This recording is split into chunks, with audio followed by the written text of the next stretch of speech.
You have never seen anything like this.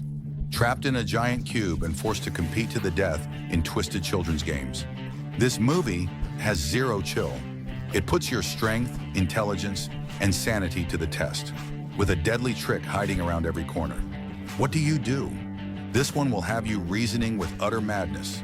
Today, I'm breaking down the brutal games, the wildest moments, and the insane decisions that got people killed in As the Gods Will.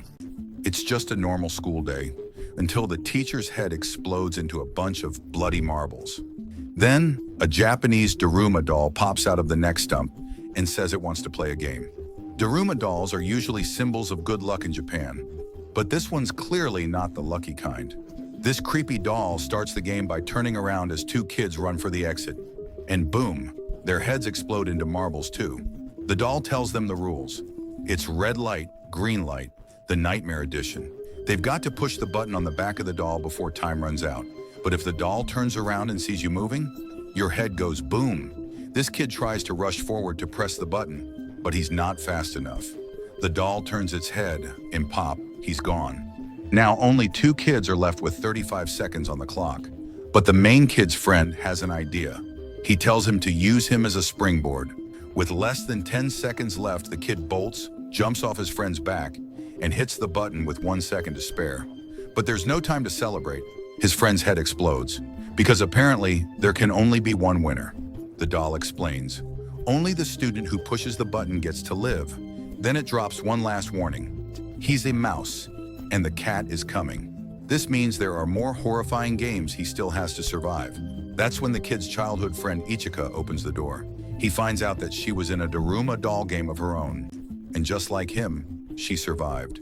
He uses his momentary freedom to call the police, but when he checks his phone, there's no service. They're completely cut off. The two keep running until they reach the school's gymnasium, and that's when they see it. A group of other students already inside, all dressed in strange mouse costumes. The door suddenly slams shut behind them. They're locked in. This is their next game. On the gym floor, a message appears explaining the new objective. They have to put a bell on a cat. The class president immediately orders everyone to put on the mouse costumes, but some students hesitate. That hesitation will end up saving their lives. Without warning, the floor splits open, and a giant Maneki Neko statue rises from below. It's another symbol of good luck in Japan, but for these students, it's anything but. The goal is simple, but terrifying. Put the giant bell in the cat's basket collar without getting eaten. But the moment the game starts, the cat lunges forward and snatches one of the mouse costume students in its mouth. Meanwhile, the ones still in school uniforms are completely ignored. As long as the cat has mice to chase, it doesn't see the others. One of the students, who happens to be the basketball team's MVP, signals for the bell. A girl tosses it to him, and he goes for the shot. Perfect aim. But just before it lands, the cat catches the bell mid-air and hurls it right back at him like a deadly pass. He's taken out instantly. Worse still, the cat starts using its hands now. The situation just escalated. That's when they figure it out. The cat is only going after students wearing the mouse costumes. One by one, they tear off the outfits, ending the deadliest cosplay session ever. But now that there are no more mice left, the cat begins hunting humans instead. Shun steps up and takes one for the team. He puts on a mouse costume and heads straight toward the cat. After getting seriously tossed around, he suddenly hears the cat mumbling about its itchy back. That's when he realizes, while wearing the hood, he can actually understand what the cat is saying. He climbs onto the cat's back and starts scratching. With the help of the other students, they all work together to soothe it. Eventually, the cat calms down and falls asleep.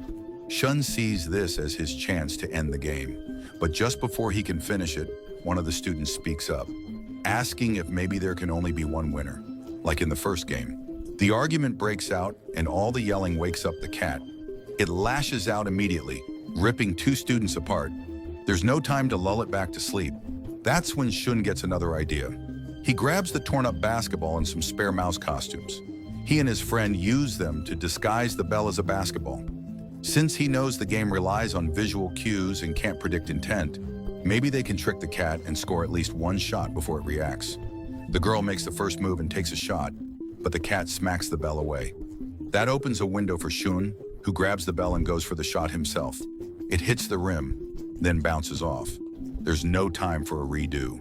Right at the last second, another student leaps over the cat's head and dunks the bell straight into the hoop. Game over. But the killing doesn't stop. The same student who just saved them suddenly starts attacking the others. He believes they're all brainless losers and don't deserve to survive.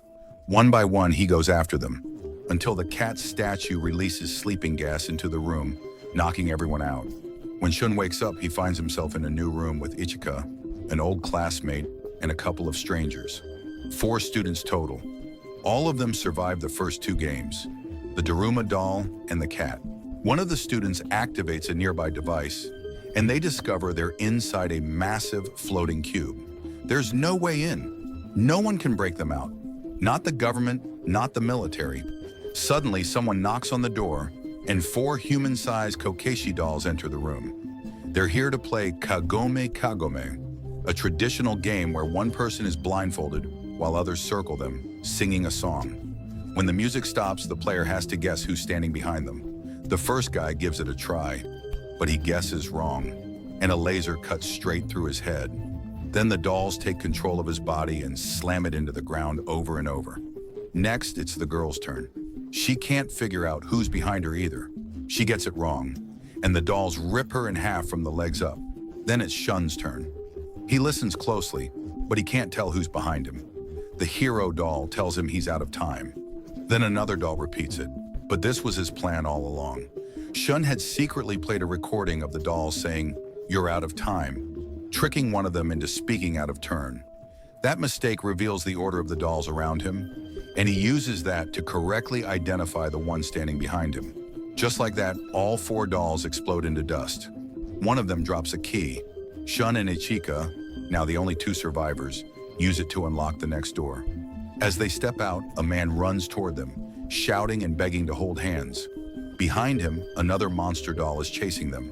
They all link hands just in time. The creature examines them, but seeing they're all connected, it backs off and leaves. Then Ichika comes running around the corner, and Shun manages to grab her hand just in time to save her too. Shun and the others run into more students along the way. They soon learn the rules of the next game. To win, exactly 7 students need to turn 7 keys at the same time. Problem is, they don't have enough people. Not enough students, not enough keys. Then right on cue, the killer student from the cat game shows up.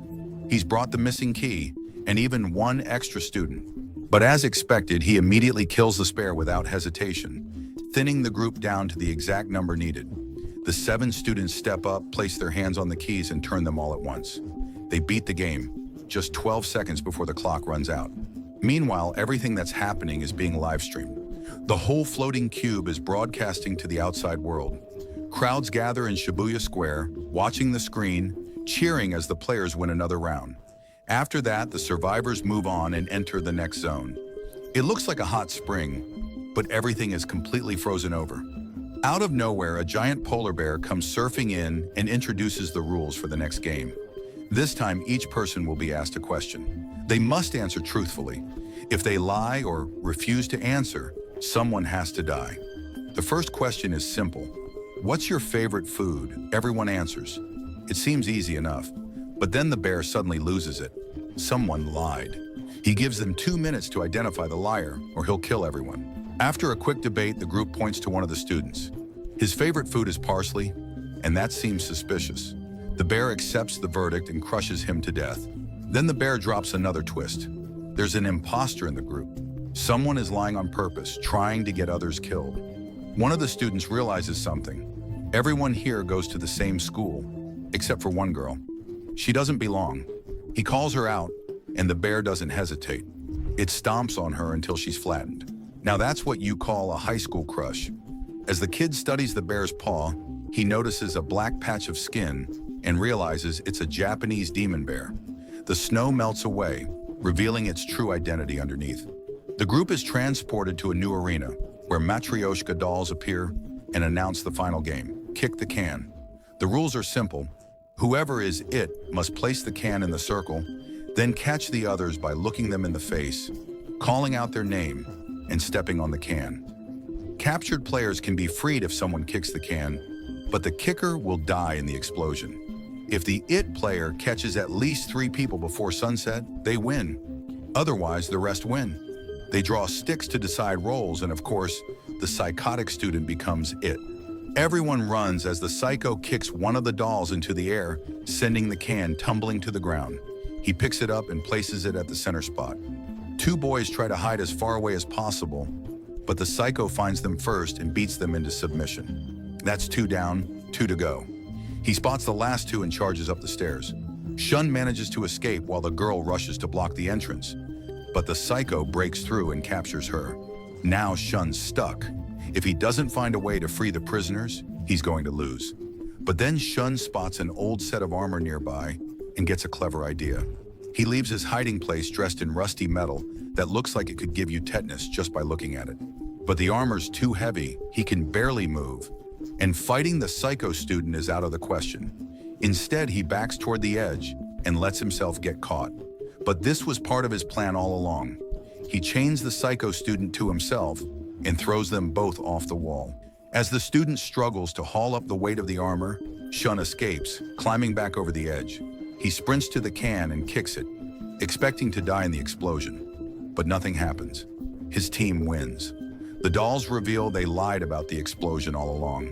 With the game over, all the players are handed popsicles as a reward. But after the girl finishes hers, she notices something carved into the stick. It declares who lives and who dies. This was the real final test, pure luck. The unlucky players vanish into glowing powder, and the 2 survivors are transported to the top of the white cube, as crowds below cheer for them in Shibuya Square. And just when you thought this game was twisted, wait till you see what happens when paradise turns into a prison. When a broke, lonely guy from New York traps his girlfriend in a virtual reality just so he can live out his dream life with her. Yeah, that one was mental.